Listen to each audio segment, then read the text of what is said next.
Joy students, कैसे आप सब। आई होप आप सब बहुत ही अच्छे होंगे। तो प्यारे स्टूडेंट्स, आप सभी का स्वागत है आप सभी के प्यारे से YouTube channel Jharkhand maths zone पे।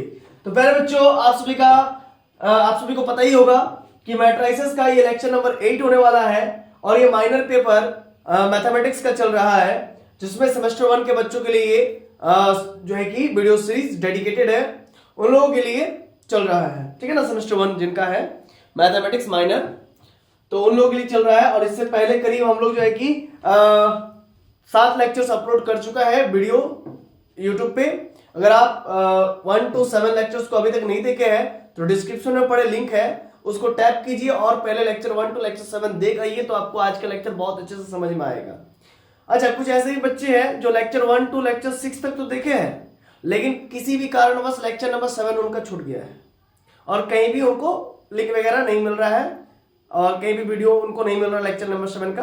तो उन सभी बच्चों के लिए मैं कहना चाहूंगा, यहाँ पर लेफ्ट कॉर्नर पर आपको आई टैब आता हुआ दिख रहा होगा, इस आई टैब पर आप क्लिक कीजिए और लेक्चर नंबर 7 का लिंक को टैप कीजिए। इस आई टैब पर लेक्चर नंबर 7 टैप कीजिए, आपको लेक्चर नंबर 7 मिल जाएगा, उसको देख लीजिए, फिर आप लेक्चर नंबर 8 पे आ जाइए, तो आपको आज का लेक्चर बहुत अच्छे से समझ में आएगा। आइए बच्चों, आज का लेक्चर स्टार्ट करते हैं। और आप लोगों को बहुत अच्छे से मालूम होगा कि मेरा पढ़ाने का तरीका बहुत ही यूनिक है, सबसे जुदा है, सबसे अलग है। मैं क्या करता हूं, पढ़ाने से पहले ही बच्चों को क्लियर कर देता हूं कि आज मैं क्या क्या पढ़ाने जा रहा हूं। तो आज टुडेज टारगेट के अंतर्गत मैं पढ़ाने जा रहा हूं चैप्टर 3, जो कि आपको मालूम है यूनिट 1 के अंतर्गत आता है। 4 यूनिट से बांटा गया, उसमें यूनिट 1 के अंतर्गत आपका चैप्टर 3 आता है, normal form of A matrix slash canonical form of A matrix. ये आज करेंगे। और आपको बता दूं कि यहां से एक क्वेश्चन आपके एग्जाम में जरूर रहेगा, 1 या 2 क्वेश्चन रह सकता है। अगर 1 क्वेश्चन आएगा तो वो 10 नंबर का आएगा, 2 क्वेश्चन आएगा तो 20 नंबर का आएगा। कई बार पैटर्न चेंज करता है, लॉन्ग क्वेश्चंस को 15 मार्क्स में डाल देता है, तो हो सकता है कि ये 30 मार्क्स का आ जाए, 15 15 30 2 क्वेश्चन आ जाए, या फिर एक ही सिंगल क्वेश्चन 15 में आ जाए 15 नंबर में, या फिर ऐसा भी हो सकता है 8 नंबर में लॉन्ग पूछ दे इस बार। तो क्या क्या संभावना है 15 मार्क्स में पूछने का लॉन्ग, या 10 मार्क्स का, या फिर 8 मार्क्स का, समझ रहे हैं ना। तो इस प्रकार से यहां से 2 क्वेश्चन या 1 क्वेश्चन कंफर्म है। 2 क्वेश्चन अगर नहीं भी आई तो 1 क्वेश्चन तो कंफर्म है कि आप श्योर शॉट रहिए, 1 क्वेश्चन यहां से आने ही वाली है, कंफर्म। आइए स्टार्ट करते हैं कैनोनिकल फॉर्म। कैनोनिकल फॉर्म को ही नॉर्मल फॉर्म भी कहते हैं। फाइंडिंग द रैंक, हम लोग रैंक निकालने का कोशिश करेंगे, रैंक निकालेंगे बाय रिड्यूसिंग द मैट्रिक्स। जो भी मैट्रिक्स दिया रहेगा उसको नॉर्मल फॉर्म में रिड्यूस करके, नॉर्मल फॉर्म का मतलब ही होता है कैनोनिकल फॉर्म। तो कैनोनिकल एक वैज्ञानिक थे, उन्हीं के नाम पर ये पड़ा है कैनोनिकल फॉर्म या नॉर्मल फॉर्म, ठीक है ना। तो हम लोग रैंक निकालने का कोशिश करेंगे, रैंक निकालेंगे किसकी मदद से, कोई भी मैट्रिक्स दिया रहेगा उस मैट्रिक्स को रिड्यूस करके किस फॉर्म में, नॉर्मल फॉर्म में या फिर कैनोनिकल फॉर्म में उसको रिड्यूस करके उसका हम लोग रैंक निकालने का कोशिश करेंगे। तो कैनोनिकल फॉर्म कहिए या फिर नॉर्मल फॉर्म कहिए, दोनों ही बात सेम है। अब नॉर्मल फॉर्म किसे कहते हैं और कैनोनिकल फॉर्म किसे कहते हैं, इस चीज को जरा समझिएगा। कोई भी मैट्रिक्स को आइडेंटिटी मैट्रिक्स में कन्वर्ट करने का जो प्रोसेस है उसी को नॉर्मल फॉर्म कहते हैं, समझ गए।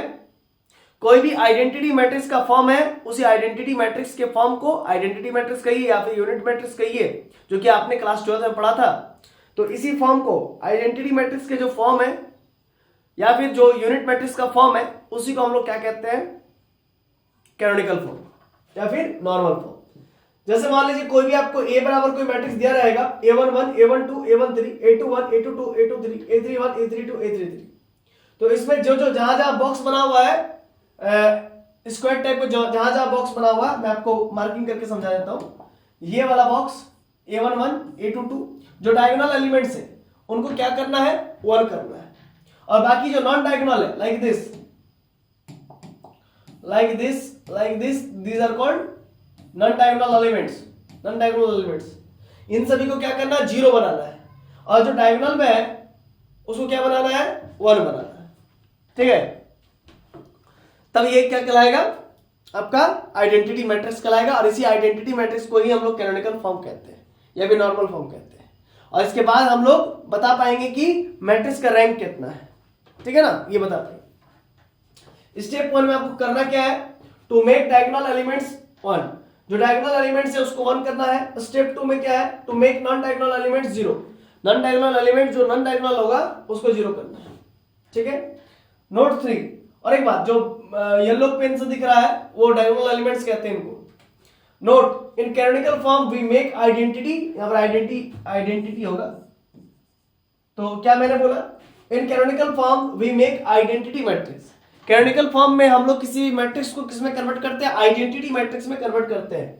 तो बच्चों एक बात आपको बता दे रहे हैं कि इस लेक्चर को बहुत ही गहराई से देखना है, बहुत आसान लेक्चर है ये, बहुत आसान टॉपिक है और साथ ही साथ ये एग्जाम पॉइंट ऑफ व्यू से इंपॉर्टेंट भी है, इसीलिए पूरा इसको वॉच करना है और अपने दोस्तों के बीच भी शेयर कर देना है, ठीक है ना, एकदम शुरू से लेकर के अंत तक जो है कि पूरा वॉच करना है, कहीं भी मिस नहीं करना है। तो देखिए एक क्वेश्चन ले रहा हूं और इस क्वेश्चन से हम लोग इसके प्रोसीजर को समझेंगे कि कैसे बनेगा। Reduce each of the following matrices, दो क्वेश्चन लूंगा, तो पहला ये बनाऊंगा फिर दूसरा। Reduce each of the following matrices to the normal form and obtain its rank. तो ये मैट्रिक्स दिया हुआ है, इस मैट्रिक्स को आप लेट कर लीजिए ए बराबर लेट कर लीजिए, गिवन मैट्रिक्स है ना।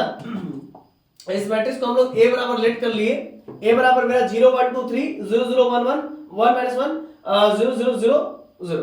इसको मैंने ए मैट्रिक्स लेट कर लिया बच्चों, ए मैट्रिक्स लेट कर लिया। अब इस मैट्रिक्स को हम लोग रिड्यूस करेंगे, किसमें कन्वर्ट करेंगे, रिड्यूस करने का मतलब क्या हुआ, किसमें कन्वर्ट करेंगे, कैनोनिकल फॉर्म में या फिर नॉर्मल फॉर्म में, या उसी को हम लोग यूनिट मैट्रिक्स भी कहते हैं क्या, तो यूनिट मैट्रिक्स फॉर्म में कन्वर्ट करेंगे, ठीक। तो देखिए बच्चों, तो नोट में हम लोग लिखे हुए हैं, इसको हम लोग कन्वर्ट तो करेंगे, तो नोट में लिखे हुए in normal form we can apply row and column operations together. Normal form में हम लोग कोई भी गिवन मैट्रिक्स को नॉर्मल फॉर्म में कन्वर्ट करने के लिए हम लोग उसमें रॉ और कॉलम ऑपरेशंस एक साथ अप्लाई कर सकते हैं, रॉ ऑपरेशंस भी अप्लाई कर सकते हैं और कॉलम ऑपरेशंस भी अप्लाई कर सकते हैं, ठीक है ना। कहने का मतलब है कि आप लोग को बहुत अच्छे से मालूम होगा कि जब आप रॉ ऑपरेशंस अप्लाई करते थे क्लास 12 में, तो उस समय आप कॉलम ऑपरेशंस नहीं कर पाते थे अप्लाई, या फिर जब कॉलम करते थे तो उस समय रॉ नहीं कर पाते थे, मतलब एक बार में एक ही कर पाते थे। लेकिन ऐसा यहां पर नहीं होगा, यहां पर हम लोग रॉ ऑपरेशंस भी एक साथ लगाएंगे और कॉलम ऑपरेशंस भी एक साथ लगाएंगे। चलिए पहले इतना नोट कर लीजिए, फिर आगे बढ़ते हैं। चलिए मुझे आशा है कि आप लोग जो है कि ये नोट कर चुके होंगे और इसी क्वेश्चन के मदद से हम नॉर्मल फॉर्म या कैनोनिकल फॉर्म को समझाने की कोशिश करेंगे। आइए नेक्स्ट स्लाइड में। तो हम लोग ए बराबर क्या मैट्रिक्स ले लिया है, ए बराबर ले लिया हम लोग 0 1 2 3।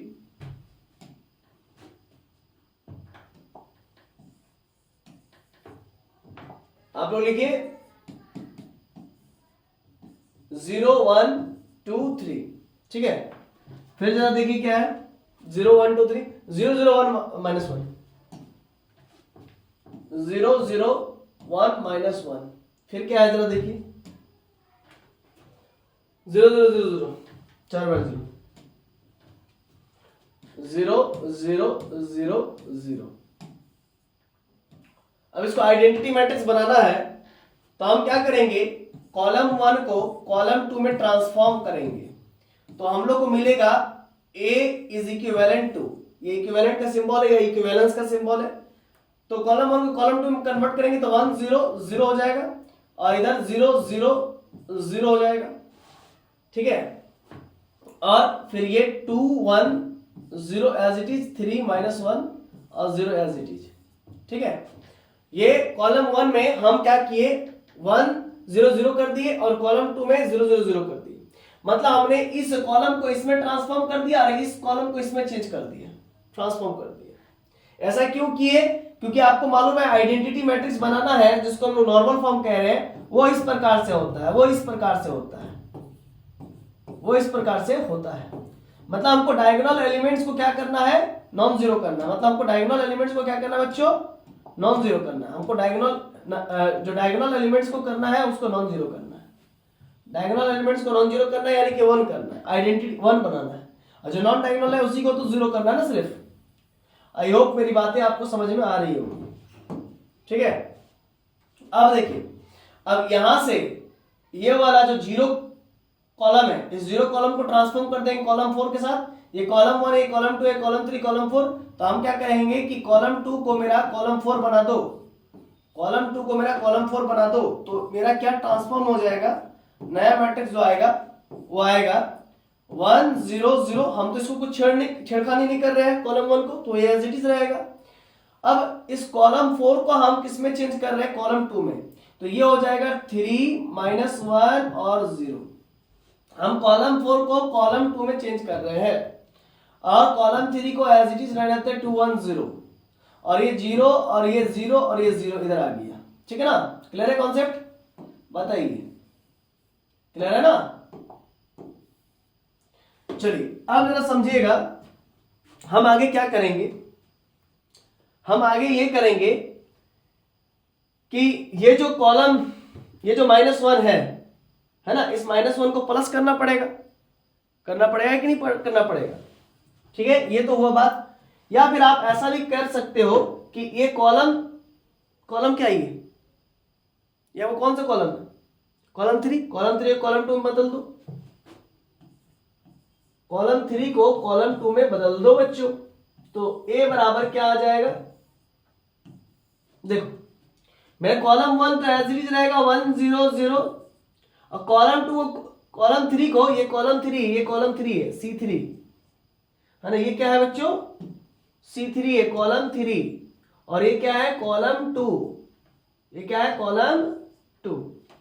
तो मैं क्या कह रहा हूं, कॉलम 2 को कॉलम 3 में बदलो और कॉलम 3 को कॉलम 2 में बदलो। ये कॉलम 3 है, कॉलम 3 को कॉलम 2 में चेंज करना चाह रहे हैं, तो कॉलम 3 जो है उसको पहले लिख दो 2 1 0, और ये कॉलम 2 है, कॉलम 2 को लिखो 3 -1 और 0, और इधर 0 0 0 रहने दो। ठीक है, और आपको बहुत अच्छे से मालूम होगा ये बात, क्या मालूम होगा कि ये जो पोजीशनिंग है, ये नॉन डायगोनल पोजीशनिंग है, तो इस पोजीशनिंग को 0 करना होगा, यानी कि 2 को 0 करना पड़ेगा। ठीक है, तो 2 को 0 करना पड़ेगा। आइए 2 को 0 करेंगे। 2 को 0 करने के लिए आप क्या कीजिएगा बताइए, आप कहिए कि रॉ 2 में रॉ 2 रहने दीजिए, मतलब रॉ 2 में रॉ 2 रहने दीजिए, उसमें -2 गुने रॉ 1 घटा दीजिए। अब यही कहिएगा ना, मतलब रॉ 2 मेरा 2 है, -2 गुने R1 कितना है, सॉरी R2 ना होगा, एक मिनट यहां पर कुछ मिस्टेक हो रहा है, यहां पर R1 होगा। ठीक है, हम कह रहे हैं कि इस 2 को हटाना है ना, तो R1 रहने दीजिए, -2 गुने R2 घटाइए, R1 कितना है 2, और -2 गुने R2 कितना है 1, तो 2 में से 2 गए तो 0 हो जाएगा ना। चलिए इसी काम को यहां पर अंजाम देंगे और लिखेंगे क्या,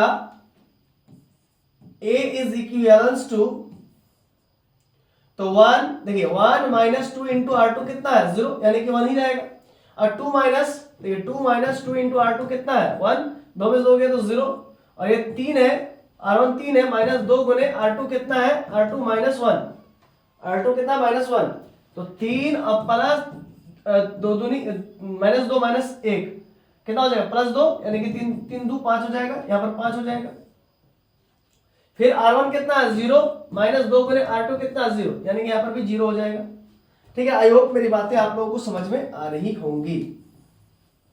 ठीक है तो बच्चों बताइए, कहीं दिक्कत है तो बताइए बच्चों, कहीं दिक्कत है, आगे बढ़ते हैं। और R2 तो मेरा एज इट इज रहेगा, तो उसको लिखिए 0 1 -1 0 0 0 0 और 0। ठीक है, अब आगे देखिए क्या करेंगे हम लोग, अब आगे क्या करेंगे, अब इसको 0 करेंगे, -1 को 0 करेंगे, क्योंकि ये नॉन डायगोनल एलिमेंट्स है, तो इसको 0 करेंगे। इसको 0 करने के लिए क्या करेंगे कि कॉलम 3 को रहने देंगे, उसमें ऐड कर देंगे कॉलम 2 को। ठीक है, ये कॉलम 2 को अगर इसमें ऐड कर देंगे तो -1 में अगर +1 जोड़ देंगे तो 0 हो जाएगा ना कॉलम 3, तो कॉलम 3 में चेंज करना है, तो जिसको पहले चेंज करना है, जो चेंज नहीं हो रहा उसको पहले लिख दीजिए, जो चेंज नहीं हो रहा उसको पहले लिख दीजिए। कॉलम 1 चेंज नहीं हो रहा तो कॉलम 1 को लिख दीजिए, फिर कॉलम 2 चेंज नहीं हो रहा तो कॉलम 2 को लिख दीजिए, कॉलम 4 चेंज नहीं हो रहा तो कॉलम 4 को भी लिख दीजिए। अब जो चेंज हो रहा है उसको दूसरा पेन से लिखेंगे। कॉलम 3 में 5 है, अब प्लस कॉलम 2 0 है, तो 5 + 0 5 होता है, 5 लिखिए। कॉलम 3 कितना है -1 प्लस कॉलम 2 कितना है 1, तो -1 + 1 0 हो जाएगा। कॉलम 3 कितना है 0 प्लस कॉलम 2 कितना है 0, 0 + 0 0 हो जाएगा। कुल मिला के यहां तक क्लियर हुआ कॉन्सेप्ट। आइए आगे बढ़ते हैं। फिर देखिएगा तो स्टूडेंट्स फिर क्या करेंगे, ये जो 5 है, ये 5 को भी हमको 0 करना है, तो हम इस कॉलम 1 का मदद लेंगे। हम कहेंगे कि कॉलम 3 में 5 है ना, तो कॉलम 3 में 5 को रहने दीजिए, उसे -5 गुने कॉलम 1 घटा दीजिए। बोले तो ए फिर इक्विवेलेंस टू क्या हो जाएगा बच्चों, ये हो जाएगा आपका, देखिए ये कॉलम 1 है, ये कॉलम 1 है। अब मैं कह रहा हूं जो चेंज नहीं हो रहा उसको पहले लिखिए। कॉलम 1 चेंज नहीं हो रहा तो 1 0 0 लिख लीजिए, फिर 0 1 0, कॉलम 2 भी चेंज नहीं हो रहा लिख लीजिए, कॉलम 4 भी चेंज नहीं हो रहा उसको भी लिख लीजिए भाई। कॉलम 3 चेंज हो रहा है तो उसको लिखिए। देखिए कॉलम 3 क्या है, 5 है, -5 गुने कॉलम 1 कितना है 1 है, कॉलम 1 में क्या है 1 है, तो 5 - 5 0 हो जाएगा। और फिर ये देखिए ये 0, कॉलम 3 0 -5 इंटू कॉलम 1 0, 0 - 0 0 हो जाएगा, फिर यहाँ पे भी 0, तो ये वाला 0 हुआ 0 0।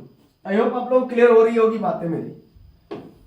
अब आप लोग देख के बताओ कि k तो नॉन जीरो रोज है, अब रैंक निकालना होता है ना, तो k तो नॉन जीरो रोज है, बताओ बताओ हमको मैट्रिक्स ए का रैंक चाहिए ना, मैट्रिक्स ए का रैंक चाहिए ना।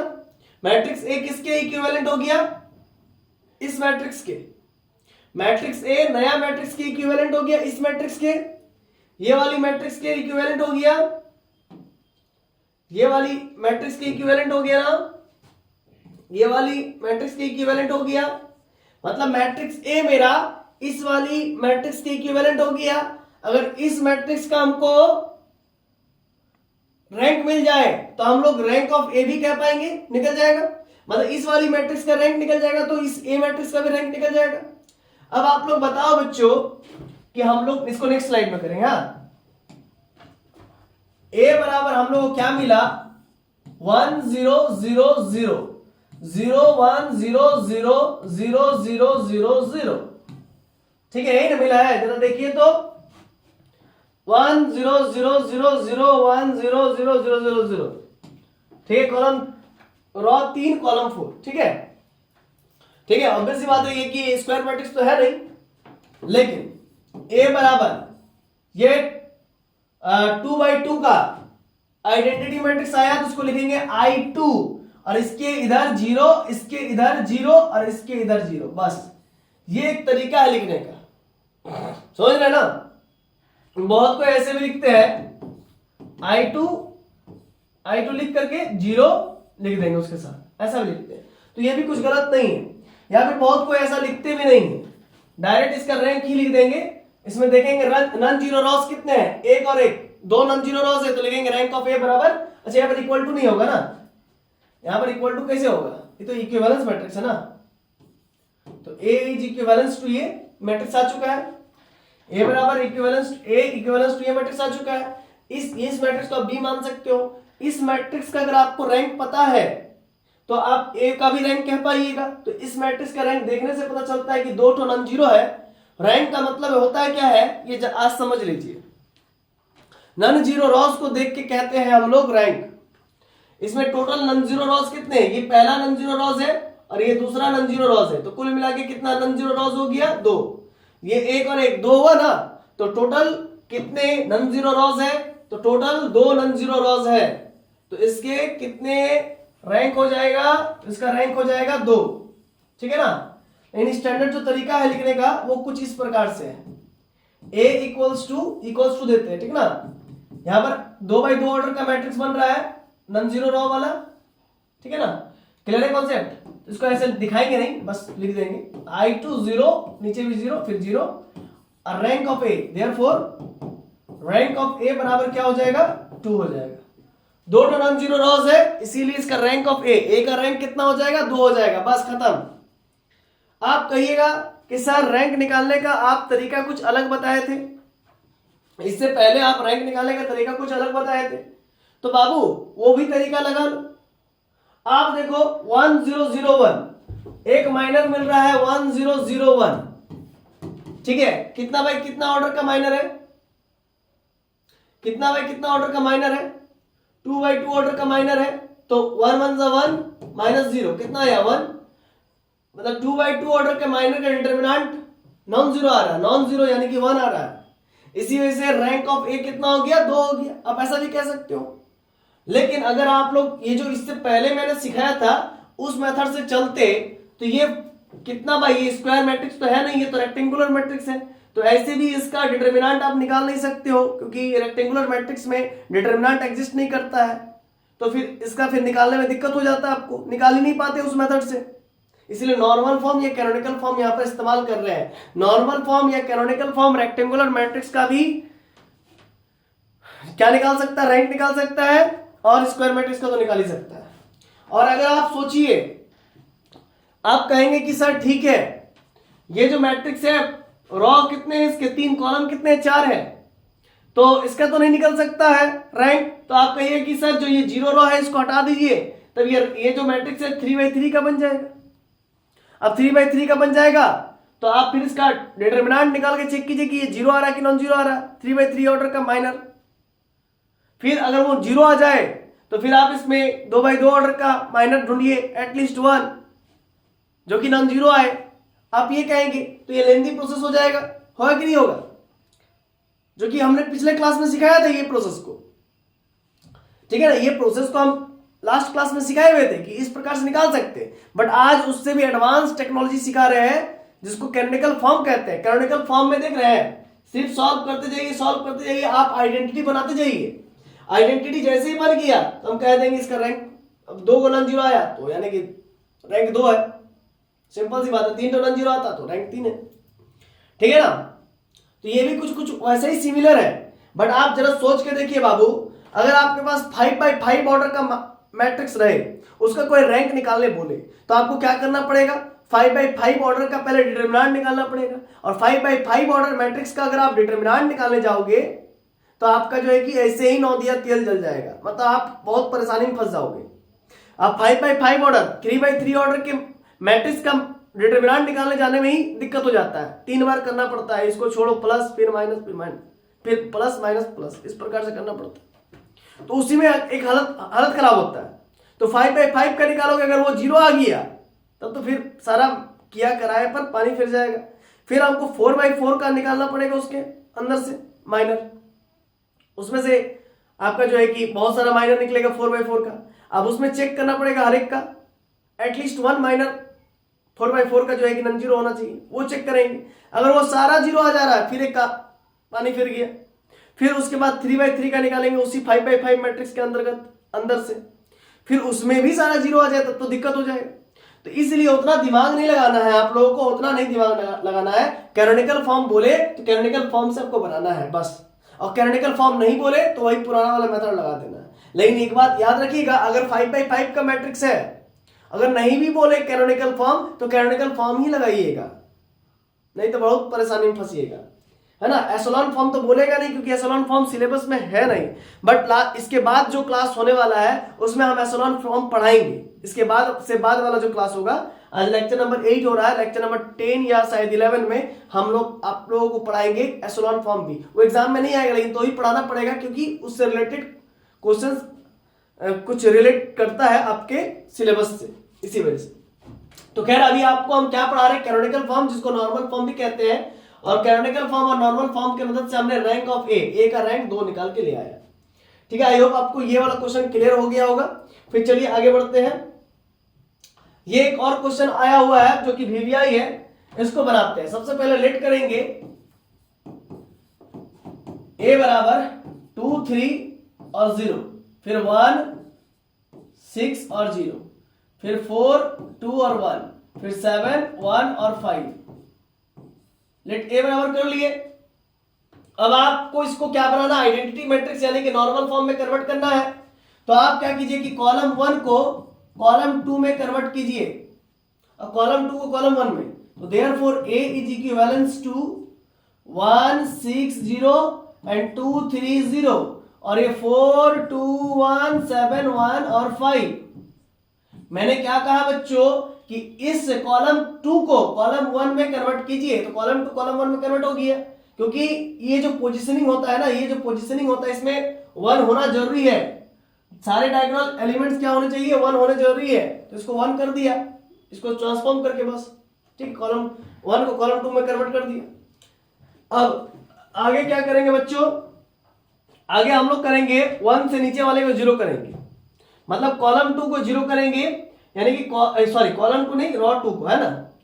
रॉ 2 में मेरा क्या है, रॉ 2 में मेरा है 6, तो रॉ 2 में 6 को रहने देंगे, रॉ 2 में 6 को रहने देंगे। अब -6 गुने R1 कर देंगे, है ना, R1 के वजह से रॉ 2 को 0 करेंगे, मतलब 1 के नीचे वाले को 0 करेंगे, 1 के नीचे वाले को 0 करेंगे। तो A इज इक्विवेलेंस टू, जो चेंज नहीं हो रहा उसको पहले लिख लीजिए, 1 2 4 7, चेंज नहीं हो रहा लिख लिया।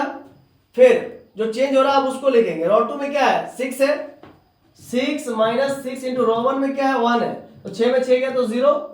फिर रॉ 2 क्या है भाई, 3 है, 3 लिखिए, माइनस 6 गुने R1 कितना है, R1 2 है, तो वो भी लिखिए। फिर से समझिएगा, R2 आपका 3 है, अब माइनस के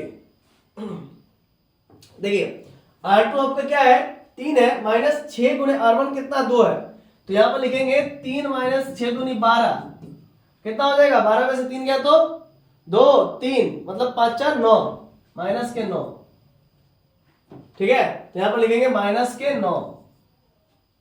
फिर यहां पर 2 है, तो यहां पर लिखेंगे 2 माइनस 6 इंटू R1, देखिए R2 क्या है, 2 2 लिख दिया, 6 गुने R1 कितना, 4, आप समझ सकते हो कितना आएगा, 2 माइनस 6 चौक 24, 24 में से 2 गया तो कितना बचेगा, -22, यहां पे लिखिए -22। फिर आप देखिए रॉ 2 कितना है, 1 है, -6 इंटू रॉ 1 कितना है, रॉ 1 आपका है 7, तो 7 छक 42, तो कितना हो जाएगा, -41। आ रहा है समझ में, बोलिए। मैंने क्या कहा कि आपका R2 में 1 है, 1 माइनस 6 इंटू R1 कितना, 7, 7 6 42, 42 में से 1 गया तो -41, तो यहाँ पर -41 लिखेंगे 7 के नीचे, इस 7 के नीचे लिखेंगे -41, ठीक है। इसके बाद R3 मेरा चेंज हो नहीं रहा, तो R3 को एज इट इज लिख लीजिए, 0 0 1 और 5, यह आया हुआ क्वेश्चन है, इसीलिए बहुत इंपॉर्टेंट है बच्चों। चलिए फिर आगे बढ़ते हैं, ध्यान दीजिएगा। अब हम लोग इसको तो 0 बना चुके हैं, अब हम लोग करेंगे क्या, इस -9 को हम लोग +1 करेंगे, है ना। तो क्या करेंगे, कॉलम 2 में, कॉलम 2 में हम लोग कॉलम 2 को रहने देंगे, उसमें -9 से डिवाइड कर देंगे, ठीक है। एक बार आप लोग को फिर से समझा दे रहे कि कर क्या रहे हैं, 214736210015, ठीक है ना। अब हमने क्या किया बच्चों, कॉलम 1 को कॉलम 2 में कन्वर्ट किया, तो कॉलम 1 क्या, 160 उधर कर दिया, 230 इधर कर दिया, फिर 421 इधर कर दिया, 715 इधर कर दिया। फिर रॉ 2 में रॉ 2 रहने दिए, मतलब 6 जहां पर है वहां पर रहने दिए, तो 6 में से 6 इंटू R1 यानी कि 1 घटा देंगे, 6 में 6 गया तो यहाँ पर 0 बच जाएगा। फिर आपका R2 कितना था, 3 माइनस 6 इंटू R1 कितना था, 2, तो 6 दूनी 12 में से 3 गया तो -9, ऑब्वियस सी बात है। फिर मेरा क्या था, R2 2 माइनस 6 इंटू R1 कितना था, 4, तो फिर कितना हो गया, 4 6 24, 24 में 2 गया तो 22। फिर इसके बाद R2 कितना था, R2 आपका 1 था, माइनस 6 इंटू R1 कितना था, R1 7 था, तो 7 6 42, 42 में गया तो 41, ठीक है ना। इस प्रकार से हम लोग काम को अंजाम दिए। अब फिर आगे चेंज क्या होगा, A is equivalence to, A किसके बराबर हो जाएगा, 1 0 और 0, और कॉलम 2 में चेंज हो रहा है, तो कॉलम 2 में हम -9 से डिवाइड करें तो -2/9 हो जाएगा, यहाँ पर इस जगह पर -2/9 हो जाएगा, इस जगह पर आपका +1 हो जाएगा, और इस जगह पर आपका 0 हो जाएगा, ठीक है ना। और ये तो एज इट इज रहेगा ही रहेगा, ये एज इट इज रहेगा ही रहेगा। 4 -22 1, 7 -41 और 5। आई होप आप लोगों को बातें समझ में आ रही होगी। हम कॉलम 2 में चेंज करें तो कॉलम 2 को -9 से डिवाइड करें तो -2/9, और ये -9 ऊपर में है उसको -9 से डिवाइड किए तो 1 हो गया और ये 0, 0 बाई -9 यानी कि 0। क्लियर है? इधर 4 -22 1 7 41 5, ये 5 है 5। ठीक है, आगे देखिए इसी चीज को लिखेंगे हम लोग नेक्स्ट स्लाइड में, तभी तो आगे बना पाएंगे ना। देखिए नेक्स्ट स्लाइड में लिखेंगे हम लोग, आइए। तो A इज इक्विवेलेंस टू हम लोग का क्या आ गया है 100 -2/9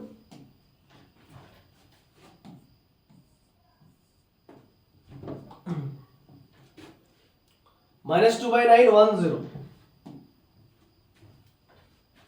10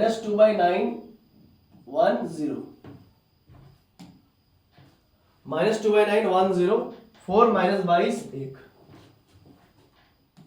4 -22 1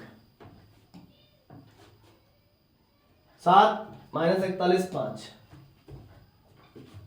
7 -41 और 5। ठीक है, अब हम लोग करेंगे क्या, करेंगे ये कि ये जो -2/9 है इसको 0 करना होगा। तो हम ऐसा करेंगे कि कॉलम रॉ 1 में चेंज करेंगे, तो रॉ 1 में हम लोग रॉ 1 को रहने देंगे, है ना, उसमें प्लस करेंगे 2/9 और उसको R2 से माइनस कर देंगे, R2 रख देंगे, कहने का मतलब। अब बताइए R1 क्या -2/9 है, अब +2/9 इंटू R2 कितना है बच्चों, R2 आपका 1 है ना, तो -2/9 और +2/9 क्या हो जाएगा 0 हो जाएगा। तो आपको नॉन डायगोनल एलिमेंट्स को 0 करना है, ये बात को हमेशा याद रखिएगा, नॉन डायगोनल एलिमेंट्स को 0 करना है। तो A इज इक्विवेलेंस टू क्या हो जाएगा, हम लोग 1 प्लस 2/9 इंटू R2 क्या है 0, तो 1 ही रहेगा, ये 0 हो जाएगा, सिर्फ R1 चेंज हो रहा है उसको थोड़ा ध्यान दीजिएगा। 4 है प्लस 2/9 इंटू R2 कितना है भाई, R2 -22, उसके नीचे वाले को देखना होता है ना, वही काम कर रहे हैं, 4 + 2/9 R2 -22। तो क्या हो जाएगा आंसर में 4 -44/9 9 × 36 -44/9 कितना हो जाएगा, 44 में से 36 गया तो भाई बताइए 4 5 6 5 3 8, ठीक है, और ये कैंसिल हुआ तो ये क्या हो गया -8/9। फिर से एक बात देख लीजिए जरा, दिक्कत ना हो बाद में, ठीक है ना, कैलकुलेशन इंपॉर्टेंट है। हाँ ठीक, तो कैलकुलेशन बहुत इंपॉर्टेंट है, मस्ट इंपॉर्टेंट है। तो -8/9 आएगा, यहां पर -8/9 आएगा, और फिर क्या है बच्चों, R1 कितना 7 प्लस 2/9, R2 कितना है -41, तो ये हो गया आपका 7 × 9 माइनस 2 एकम 2 और 4 दूने के 8, नीचे में 9, एलसीएम ले ली, ऊपर गया, ठीक है ना, और ये 2 1 जा 2 2 4 जा 8 9 7 जा 63 और माइनस के 82, है ना। एक मिनट, कुछ गड़बड़ हो गया,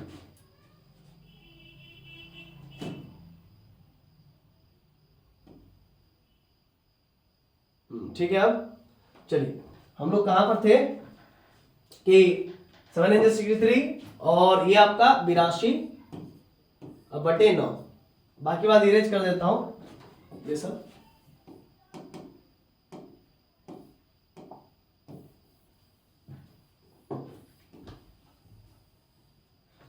कितना हो जाएगा बताइए, ये 82 में 63 घटाइए,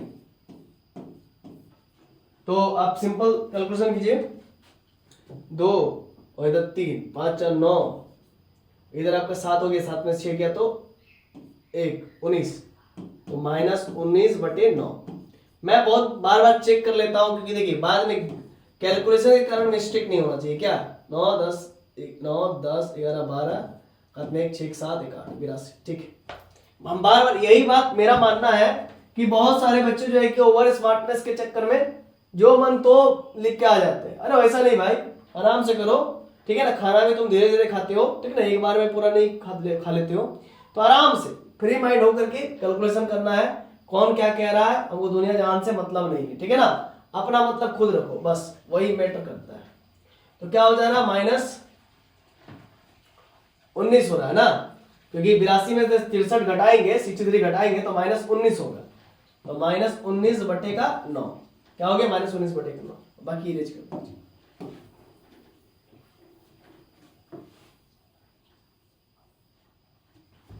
अब आगे देखिएगा, ये हुआ। अब ये R1 R2 नहीं चेंज हो रहा तो उसको लिखिए 0 1 -22 -41 और 0 0 1 और 5। अब देखिए आगे क्या कट रही है, उनको काटिए, ठीक है ना। अब ये -22 कट सकती है क्या, उसको गौर कीजिए। हम इस 1 के मदद से -22 को काट सकते हैं, कैसे, तो हम लिखेंगे ρ2 में ρ2 को रहने दीजिए, ठीक है, और उसको +22 कीजिए गुने R3 कीजिए। मतलब R2 क्या है, -22 + 22 इंटू R3 1 है, इसी वजह से हम करने के लिए कह रहे हैं। तो A is equivalent to, R2 change हो रहा तो पहले 1 0, जो नहीं चेंज हो रहा उसको पहले लिख लीजिए, इसका मतलब -8/9 -19/9, ठीक है ना। यहाँ पर हम लिख दे रहे हैं दूसरे पेन से ताकि आप कंफ्यूज ना हो। चलिए -19/9। अब मेरा R2 चेंज हो रहा तो 0 + 22 इंटू R3 0, तो 0 ही होगा। फिर आपको 1 + 22 इंटू R3, तो यानी कि 0 1 है ना, 1 रहने दीजिए, अब +22 इंटू R3 0, तो 1 ही रहेगा। फिर -22 + 22 इंटू R3, R3 कितना 1 है, तो यहाँ पर 0 हो जाएगा। फिर -41 को करना पड़ेगा, -41 + 22 इंटू R3 कितना 5। देखिए -41 R2 -41 + 22 और R3 कितना 5, -41 हुआ प्लस 5 × 10 खत्म में 5 × 10 और 1 11, तो 110 में से 41 घटा देंगे, 10 में से 1 गया तो 9, ठीक है ना। और ये आपका हो गया सिंपल कैरी लिए, तो फिर ये भी 10 हो जाएगा, 10 में 4 गया तो 69। उसे जोड़ के भी देख लीजिए, 9 और 1 10, 7 में 1 6 4 10 और 1 11, ठीक, मतलब 69 हो जाएगा, है ना। तो कुल मिलाकर के +69 हो जाएगा, +69 हो जाएगा क्योंकि बड़ा 110 है, ठीक है। अब R3 चेंज नहीं होगा, 0 ये 0 ये 1 और ये 5। आई होप आप लोगों को बातें समझ में आ रही हो। चलिए तो फिर आगे बढ़ते हैं। अब जरा देखिए क्या कर सकते हैं हम लोग आगे का काम, उस चीज को जरा समझिएगा। हम कर ये सकते हैं कि ये जो 1 है, इस 1 की मदद से -8/9 को 0 किया जा सकता है ना। तो हम कॉलम रॉ 1 की बात कर रहे हैं, तो रॉ 1 में, है ना, रॉ 1 में हम कह रहे हैं कि रॉ 1 को रहने दीजिए, मतलब -8/9 को रहने दीजिए, आप +8/9 कीजिए और उसको किसके साथ मल्टीप्लाई कीजिए, R3 के साथ, है ना। R1 में हम कह रहे हैं R1 को रहने दीजिए और उसको -8/9 और +8/9 इंटू R3, R3 कितना है 1, उसको कीजिए। तो A इज इक्विवेलेंस टू क्या मिल जाएगा हम लोगों को, देखिए जो चेंज हो रहा है उसको बाद में लिखेंगे, जो नहीं चेंज हो रहा उसको पहले लिखेंगे, यानी कि 0 1 0 और 69, फिर 0 0 1 5 0 0 1 5, ठीक है। अब जो चेंज हो रहा है उसको इत्मीनान से काम को अंजाम देंगे। देखिए R1 कितना है 1 + 8/9 8/9 इंटू R3 कितना 0, यानी कि 1 ही रहेगा। फिर 0 + 8/9 इंटू R3 0, तो 0 ही रहेगा। फिर -8/9 और +8/9 और R3 कितना भाई 1 है, तो -8/9 + 8/9 0 हो जाएगा, तो क्या हो जाएगा 0 हो जाएगा। फिर R1 क्या है -19/9 + 8/9, R3 कितना भाई 5, R3 कितना है 5 लिखिए। चलिए पहले इसको थोड़ा सा कैलकुलेशन आप लोग कीजिए, हम आप लोग पर छोड़ते हैं, जल्दी कीजिए।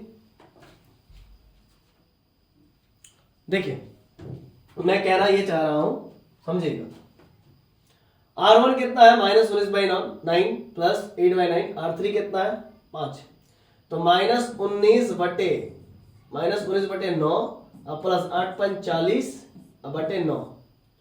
तो ऊपर में एलसीएम क्या हो जाएगा, -19 + 40, नीचे में 9। तो 40 में से अगर आप घटा दीजिए 19 को, 10 में से 9 गया तो 1, और ये 3 में से 1 गया तो 2, 21। तो बचेगा 21/9। बड़ा कौन है, 40, इसीलिए 21/9। तो इस जगह पर हो जाएगा 21/9। ठीक है ना। आई होप आप लोगों को बातें समझ में आ रही होंगी। ठीक है ना। -19/9 + 8/9 और R3 5। क्लियर है। -19/9 8 × 5 = 40। कैलकुलेशन किए तो क्या, -19 + 40, यानी कि 40 में से 19 गया तो 10 में से 9 गया तो 1, और ये 3 में से 1 गया तो 2, 21 हो गया। अब आगे देखिएगा,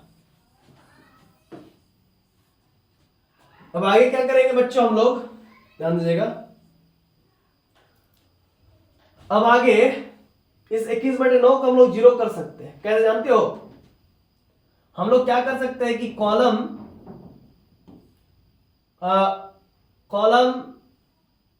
इसको कॉलम 1 2 3 4, कॉलम 4 में हम कॉलम 4 को रहने देंगे, और उसमें से हम क्या करेंगे, 21/9 इंटू कॉलम 1 कर देंगे।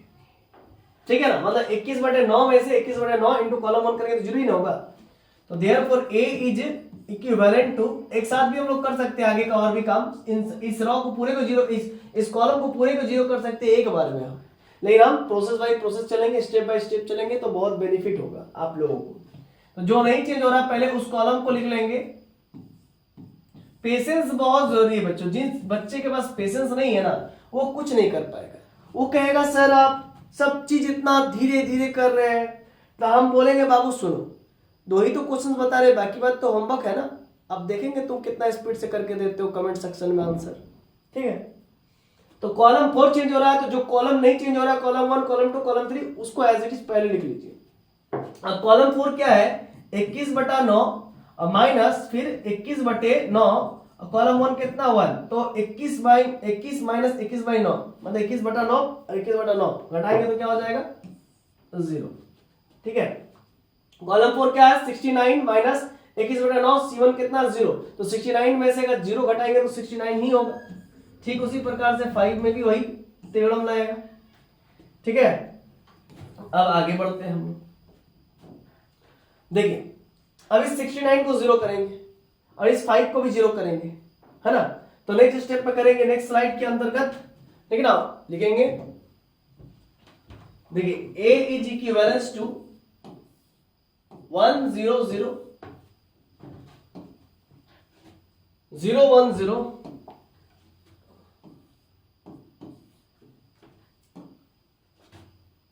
0 0 1।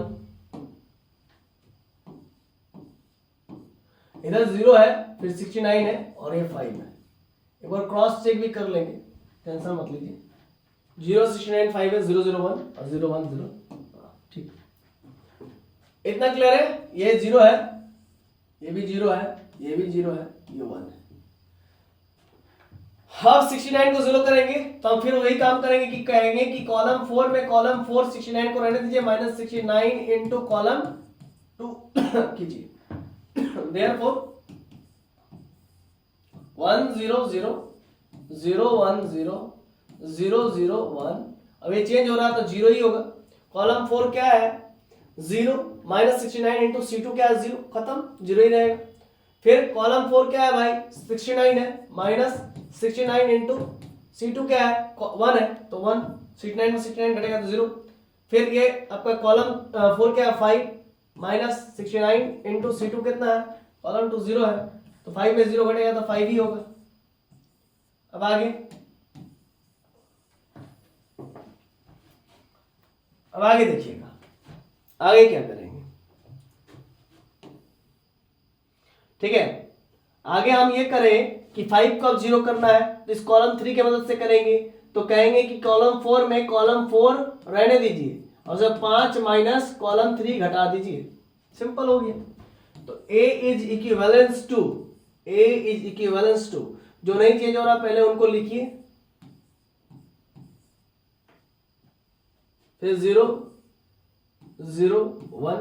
अब कॉलम 4 क्या है 0 -5 इंटू कॉलम 3 क्या है 0 0 माइनस 0 0। फिर कॉलम 3 क्या है, कॉलम 4 क्या है 0 -5 इंटू कॉलम 3 यानी कि 0 है 5 0 minus 0 0।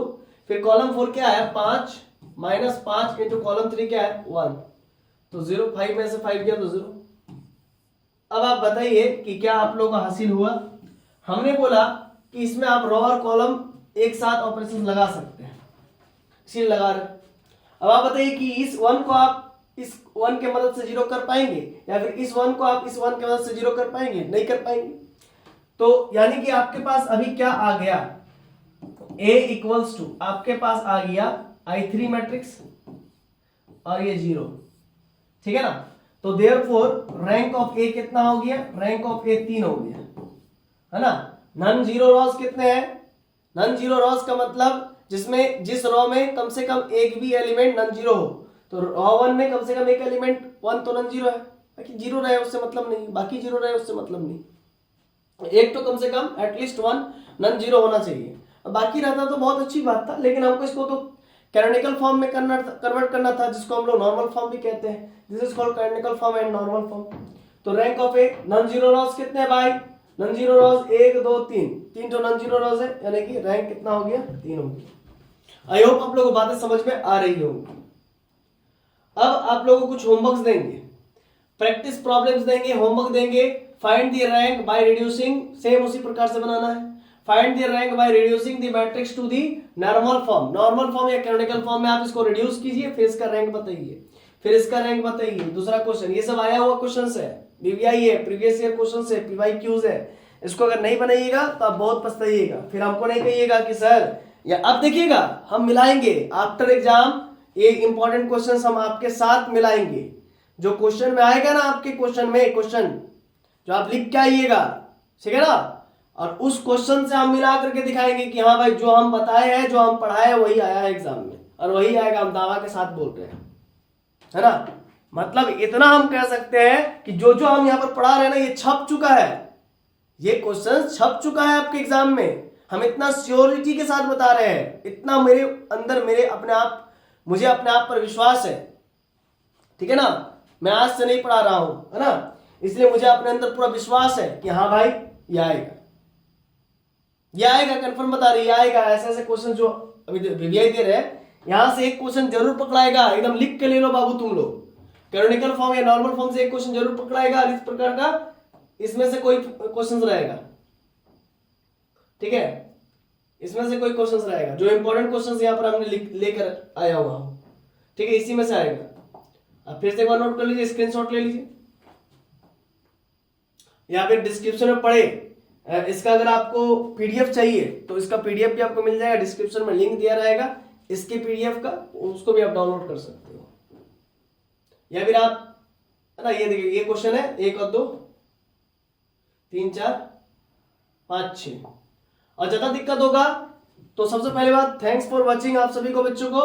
Do you have any questions, कोई भी क्वेश्चंस है, you can visit Google Play Store and download our application Jharkhand Math Zone, type Jharkhand Math Zone and download.